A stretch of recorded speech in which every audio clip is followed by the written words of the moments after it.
in broad daylight right here in the town square. The First Lady's plane landed just minutes ago. She's now on her way to St. Jude. I've got my Grizz gear and they're giving out things just like this for free. Brittany, do you know if there's any timeline to when these students might be dismissed? You talked about the power lines and the ice on them, but those water mains, because that was such a big concern last year. So what are you guys monitoring there? What you were saying. Grubbing the whole time. We are on our generators here at the studio. There has been a building collapse at Cummings Elementary. Now, details are still coming in. You could truly feel the pain that this caused all over Memphis. They have grown so much that they have even been accepted to Bonnaroo as a vendor. John don't listen. They told us She to said go in order. I'm order. first. Do you see me on the left? They said Eryn first. Still haven't done your Christmas shopping? Thinking of gifts? Why not give the gift of life? The year is familiar because that's the year Memphians decided enough was enough. We are getting a very first look at the proposed new Tennessee Titans Stadium, and we are honoring him for more than just his music. I know y'all were bopping along just like Yvonne and I were. It's a whole out brawl. Oh, not over Uno. Uno. You'd think it's spades. Yeah. No, it's Uno. Your TED Talk, give it to me, girl. Be careful if you're heading out on those roads. It's also going to be really busy if you're heading to the airport. Memphis International Airport expecting thousands of people to go through their gates this weekend. And that's where our Lakita Johnson is live this morning. Lakita, I know it has been really busy behind you for most of the morning, but it looks like things are starting to calm down there now. Just get your steps in. It's not that long of a walk, but you do save that money. Well, if you are flying over the next few days, the TSA says they are at a record-breaking pace, not with the lines or the waits, but with finding guns in the airport. They found 67 last year, but so far this year it has been 73, with just 2 found this past Friday. About 85% of them were loaded and 45% of them had rounds in the chamber. TSA officials say you need to know airport rules if you are traveling with a gun. Put it back in your vehicle. A busy travel day, you don't need that extra delay, so they say make sure your gun is properly secured, and they do recommend keeping it in a safe locked case. Turning now to some national news. The second mass shooting in less than a week. The latest happening just last night at a Walmart in Chesapeake, Virginia. Officers say several people died and a lot of people got hurt, but they can't say just how many victims there are right now. Police do believe there was one shooter, and they say that gunman is dead, but officers are still searching throughout the store for any more people who might be inside. This happened just days after a shooter walked into a club in Colorado, killing 5 people there and hurting 19 others. Well, back here in Memphis, we do have an update on the 15-year-old who got shot by an MPD officer earlier this week. The teen still in the hospital, now facing multiple charges. Police haven't released his name yet, but he is looking at attempted second-degree murder, assaulting an officer, and evading arrest. Investigators say an officer was responding to a call in North Memphis about a stolen Dodge Challenger, but found the car empty. Well, while the officer was investigating, police say the teen walked up and got in the driver's seat. The officer started shooting and the teen drove off, crashing at Chelsea and Boxwood. Well, 4 people and a firefighter are recovering this morning after a gas leak at a Midtown Memphis apartment building. This happened yesterday at the venue on Central Avenue near Lamar. We've also learned 3 dogs and a cat were killed in it. As of late last night, though, a lot of people who live there are still unsure when they would be allowed back into their homes. Officials saying they need to make sure the building is clear and completely safe. Good morning. So first, I want to reassure the community that 19-year-old Ezekiel Kelly is in fact in custody. Words that I know a lot of people just sighed of relief last night. We are continuing to follow that breaking news. A deadly mobile mass shooting in Memphis, leaving 4 dead and 3 hurt. Some really just terrifying hours yesterday that put our city on lockdown for several hours. Police do say 19-year-old Ezekiel Kelly went on a random shooting spree. They finally arrested him near Ivan and Hodge Roads in Whitehaven. But court records show Kelly already had an arrest warrant out for him for murder charges before that shooting spree even happened. Police say he shot and killed a 24-year-old man early yesterday morning in Binghampton. before they say he randomly started shooting across Memphis for hours, even sharing videos of that rampage on social media.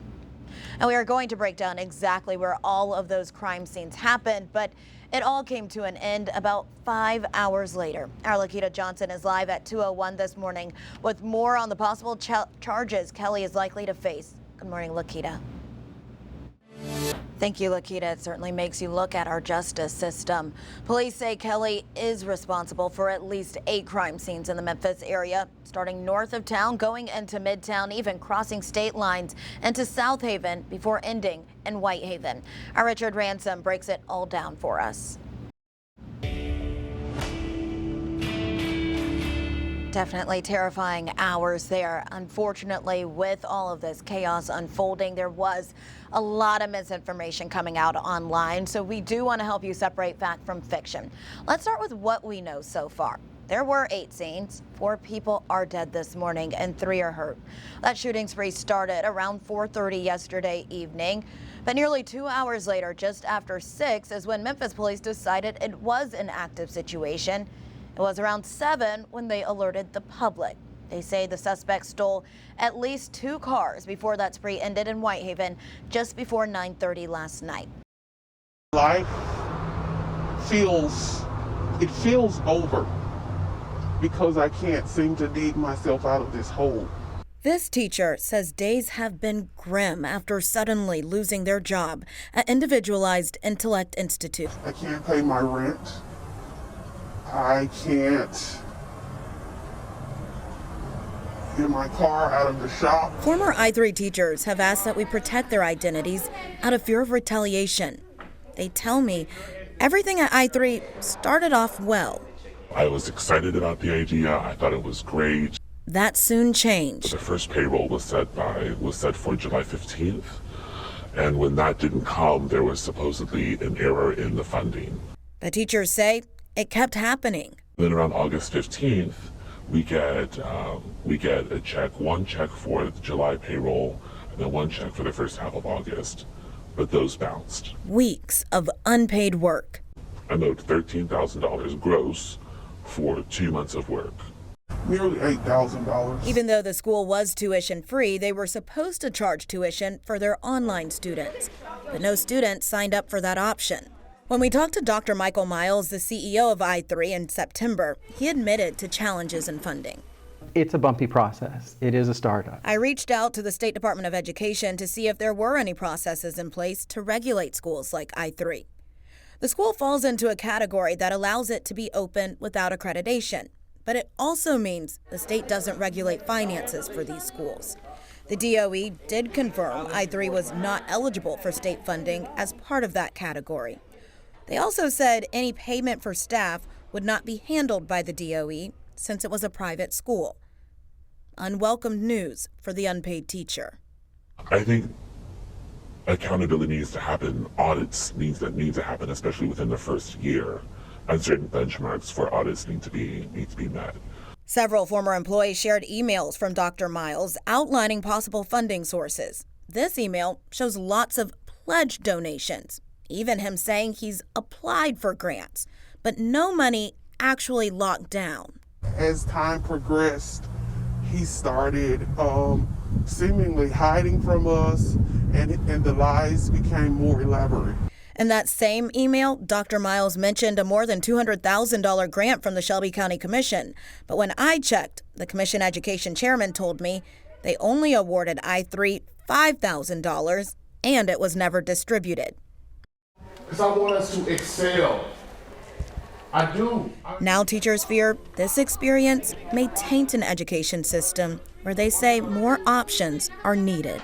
My biggest concern is that a lot of people in the education sector were duped, and I think now people are shy of a new school opening up.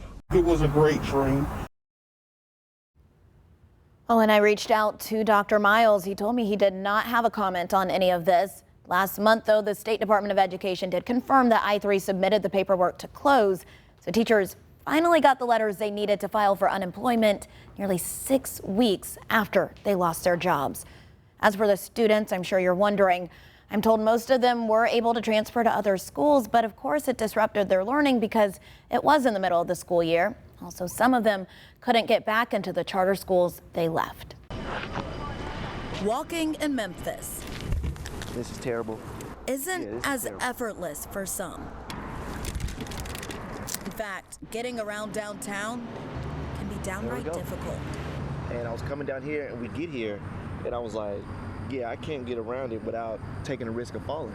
Fletcher Cleaves told me he noticed this specific issue more than a year ago. I would have to turn all the way around and go down to the next apartment complex and hit the curb cut and then come back up the side of the street. It's a risk, you know? So if I were to, like I said, I could probably do it, but it's just an unnecessary risk that I'm like, why is this in the middle of the curb cut? Like, I couldn't do it by myself if I wanted to. He's made calls to the city, but says this is just one issue he's seen on Memphis sidewalks. Just the terrain is out of control. Holes, tree trunks rooting up the sidewalk. It's just anything you can think of, missing pieces. Just like this. It's been a rocky path for the last 13 years. That's how long he's been paralyzed after being hit by someone texting and driving. And then I hit a guardrail and flipped into an embankment and broke my neck in 2 places. His view is different now.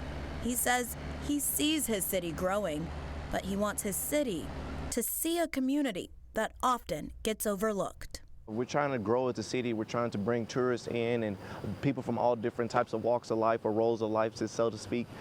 Just understand that the bare minimum won't cut it. So the Downtown Memphis Commission is trying to do more. Looking at ways to enhance mobility connections in our transportation network. So what that means is, how do we take a very car-dependent city and open up options so that people don't necessarily have to get to and around downtown by a personal vehicle. They started a one-to-one matching grant up to $5,000 for businesses to fix their sidewalks.